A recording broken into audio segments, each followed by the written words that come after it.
चलिए अब बात करते हैं फ्री रेडिकल एडिशन रिएक्शन की। तो वैसे तो मार्कोनिकॉफ ने जो नियम दिया था वो बहुत सारी असममित एल्कीन पर योगात्मक अभिक्रियाओं को समझाता है। परंतु बाद में लगभग 1933 के आसपास अमेरिकन केमिस्ट खराश ने बताया कि जब असममित एल्कीन पर HBr का एडिशन किसी पेरोक्साइड की प्रेजेंस में कराया जाए तो जो प्रोडक्ट बनता है वो मार्कोनिकॉफ नियम के विपरीत बनता है। यानी कि आपको वहां पर एक एबनॉर्मल बिहेवियर प्रदर्शित होता है। तो पेरोक्साइड की प्रेजेंस में इस तरीके के एबनॉर्मल बिहेवियर को समझाने के लिए क्रैश ने अपना एक नियम दिया जिसे हम पेरोक्साइड प्रभाव कहते हैं।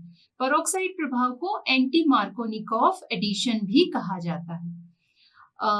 यानी यदि हम इसको समझना चाहें तो जैसा अभी हमने देखा था कि प्रोपीन पर जब हमने HBr की रिएक्शन कराई थी तो हमें 2-ब्रोमो प्रोपेन मेजर प्रोडक्ट के रूप में मिला था।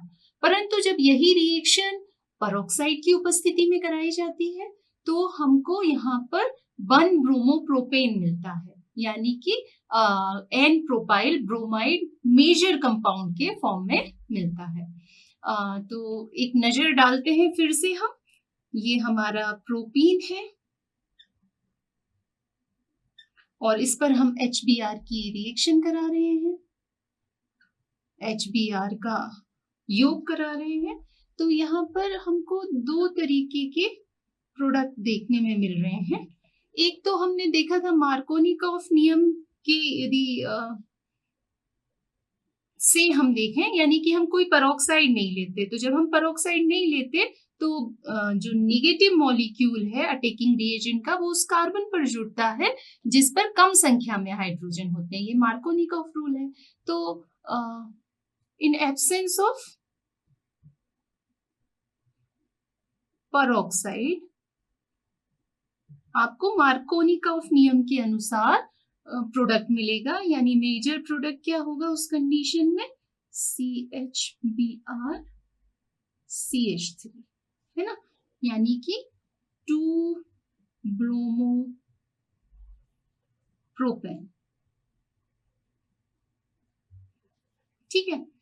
पर यदि हम यही रिएक्शन पेरोक्साइड की प्रेजेंस में कराते हैं तो प्रोडक्ट जस्ट अपोजिट हमको मिलता है, यानी कि प्रोडक्ट जो मिलता है उसमें जो नेगेटिव पार्ट होता है अटैकिंग रिएजेंट का वो उस कार्बन से जुड़ता है जिस पर ज्यादा संख्या में हाइड्रोजन होते हैं। तो यहाँ पर Br जुड़ेगा इस फर्स्ट कार्बन पर, यानी कि आपको मिलेगा CH2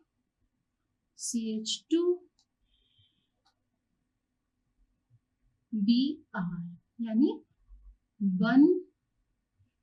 1-ब्रोमो प्रोपेन। ठीक है। तो ऐसा क्या हो जाता है पेरोक्साइड की प्रेजेंस में कि मार्कोनिकॉफ नियम के जस्ट अपोजिट जो प्रोडक्ट है वो आपको मेजर प्रोडक्ट के फॉर्म में मिलता है। तो जब इसका स्पष्टीकरण दिया गया तो पता चला कि पेरोक्साइड की प्रेजेंस में जो क्रिया होती है वो फ्री रेडिकल के द्वारा होती है। इसी कारण इस एडिशन रिएक्शन को हम फ्री रेडिकल एडिशन रिएक्शन कहते हैं। आइए इसको हम यहाँ पर समझते हैं। तो जब पेरोक्साइड की प्रेजेंस में ये HBr का योग किसी असममित एल्कीन जैसे कि प्रोपीन पर होता है तो सबसे पहले स्टेप में यहाँ पर एक फ्री रेडिकल का निर्माण होता है और वो फ्री रेडिकल होता है पेरोक्साइड फ्री रेडिकल। तो सबसे पहले पेरोक्साइड जो होता है, आप जानते हैं पेरोक्साइड में OO लिंकेज होती है। तो जब इसको सनलाइट दी जाती है या हीट दी जाती है तो ये OO बॉन्ड का होमोलिटिक फिजन होता है। होमोलिटिक फिजन का मतलब हम सभी जानते हैं कि शेयरिंग के जो इलेक्ट्रॉन्स होते हैं वो समान रूप से दोनों ग्रुप पर चले जाते हैं, यानी कि यहाँ पर आपको RO फ्री रेडिकल मिल जाएंगे। तो यहाँ पर 2 पेरोक्साइड मुक्त मूलक, 2 एल्कोक्सी मुक्त मूलक आपको यहाँ पर मिलते हैं। अब सेकेंड स्टेप, जब ये एल्कोक्सी फ्री रेडिकल बन गए तो इसके बाद ये एल्कोक्सी फ्री रेडिकल जाते हैं किसके पास, आपके अटैकिंग रिएजेंट यानी HBr के पास। और हम जानते हैं कि जब भी कोई फ्री रेडिकल किसी दूसरे मॉलिक्यूल पर अटैक करता है तो उसको भी फ्री रेडिकल में कन्वर्ट कर देता है, यानी कि उस कंडीशन में इस HBr बॉन्ड का भी होमोलिटिक फिजन होता है और यहाँ H रेडिकल और Br रेडिकल बन जाते हैं। तो इस H रेडिकल से RO रेडिकल रिएक्ट कर लेता है और खुद तो बना लेता है ROOH, ROH और ब्रोमीन रेडिकल को फ्री कर देता है। अब चूंकि ब्रोमीन रेडिकल बना और हम जानते हैं कि ये फ्री रेडिकल बहुत ही रिएक्टिव होते हैं, इसलिए ये तुरंत ही प्रोपीन पर अटैक करते हैं। तो किस तरीके से अटैक करेंगे? तो इस बॉन्ड का, चूंकि ये फ्री रेडिकल है इसलिए ये इस बॉन्ड का भी होमोलिटिक फिजन कराएंगे, यानी ये फ्री रेडिकल और ये वाला कार्बन भी फ्री रेडिकल में कन्वर्ट हो जाएगा। अब यदि अटैकिंग रिएजेंट फर्स्ट कार्बन पर जुड़ता है तो यहाँ अलग प्रोडक्ट मिलेगा और हो सकता है ये सेकंड पर जुड़े तो दूसरा प्रोडक्ट मिलेगा। तो आइए देखते हैं कि कौन कौन से प्रोडक्ट हो सकते हैं। यदि ये Br रेडिकल इस पर अटैक करता है, इससे जुड़ता है, तो हमको जो प्रोडक्ट मिलेगा वो इस तरीके का होगा, CH2Br, यानी कि यहाँ एक और फ्री रेडिकल मिल रहा है, मगर ये free radical secondary free radical है। कौन सा है? Secondary free radical. अब हो सकता है कि ये Br रेडिकल इस कार्बन पर अटैक करे। यदि ये इस कार्बन पर अटैक करता है तो क्या होगा?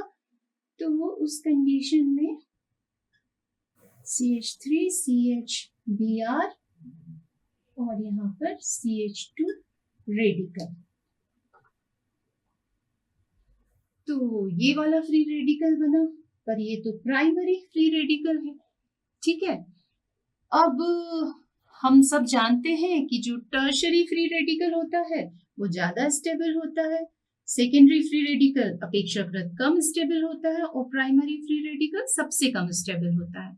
तो सबसे ज्यादा स्टेबल कौन है? टर्शरी, उसके बाद सेकेंडरी और उसके बाद प्राइमरी। तो यहाँ पर हम देखते हैं दो तरीके के फ्री रेडिकल बने, सेकेंडरी और प्राइमरी। तो कौन ज्यादा स्टेबल है? सेकेंडरी फ्री रेडिकल, इसलिए ज्यादा अमाउंट में कौन बनेगा? ये वाला सेकेंडरी फ्री रेडिकल। इसीलिए अब जो आपका प्रोडक्ट बनेगा वो किस फॉर्म में बनेगा? 1-ब्रोमो-प्रोपेन के फॉर्म में, यानी नॉर्मल प्रोपिल ब्रोमाइड के फॉर्म में। अब फोर्थ स्टेप में ये जो अधिक स्थायी सेकेंडरी फ्री रेडिकल बना है, ये फ्री रेडिकल अब HBr अणु पर फिर से अटैक करेगा। तो ये हमारा फ्री रेडिकल जो कि ज्यादा स्टेबल है, ये HBr से अटैक करेगा और इस HBr का होमोलिटिक फिजन कराएगा और फिर ये H इस C से जुड़ जाएगा, यानी कि आपको अब क्या मिलेगा? ये मिलेगा CH3 CH2 CH2Br, यानी 1-ब्रोमो-प्रोपेन हमारा मेजर प्रोडक्ट के फॉर्म में प्राप्त होगा। लेस क्वांटिटी में यहाँ पर हमारा ये 2-ब्रोमो-प्रोपेन भी प्राप्त होगा, बट मेजर अमाउंट किसका होगा? 1-ब्रोमो-प्रोपेन का। तो इस तरीके से हमने ये पेरोक्साइड प्रभाव देखा, जिसमें हमने देखा कि यदि किसी असममित एल्कीन पर HBr का योग पेरोक्साइड की प्रेजेंस में होता है तो मार्कोनिकॉफ नियम के जस्ट अपोजिट वाला जो प्रोडक्ट है वो हमें ज्यादा मात्रा में मिलता है, यानी कि अणु का जो नेगेटिव पार्ट है वो उस कार्बन पर अटैच होता है जहां पर नंबर ऑफ हाइड्रोजन ज्यादा होते हैं। अब कुछ याद रखने की चीजें हैं जो सबको पता होना चाहिए कि HCl और HI, यानी अभी हम बात कर रहे थे HBr की, पर यदि हमारे पास अटैकिंग रिएजेंट HCl और HI हो तो ये दोनों ही कार्बनिक पेरोक्साइड जैसे कि बेंजिल पेरोक्साइड की उपस्थिति में एंटी मार्कोनिकॉफ प्रोडक्ट नहीं बनाते। उसका कारण ये है कि HCl की जो बॉन्डिंग एनर्जी होती है, बंधन ऊर्जा होती है, वो HBr की बंधन ऊर्जा से बहुत अधिक होती है और पेरोक्साइड के प्रभाव में इससे free radicals, chlorine free radicals नहीं बनाए जा सकते। HCl की यदि आप बाइंडिंग एनर्जी की बात करें तो वो होती है 103 किलो कैलोरी पर मोल, जबकि HBr की जो बाइंडिंग एनर्जी है वो 87 किलो कैलोरी पर मोल होती है। तो बहुत ज़्यादा है, इसलिए उससे फ्री रेडिकल्स बनाना पॉसिबल नहीं हो पाता है। जबकि यदि हम HI की बात करें तो HI की बाइंडिंग एनर्जी बहुत कम है, 71 किलो कैलोरी पर मोल, जो कि HBr की एनर्जी से कम है।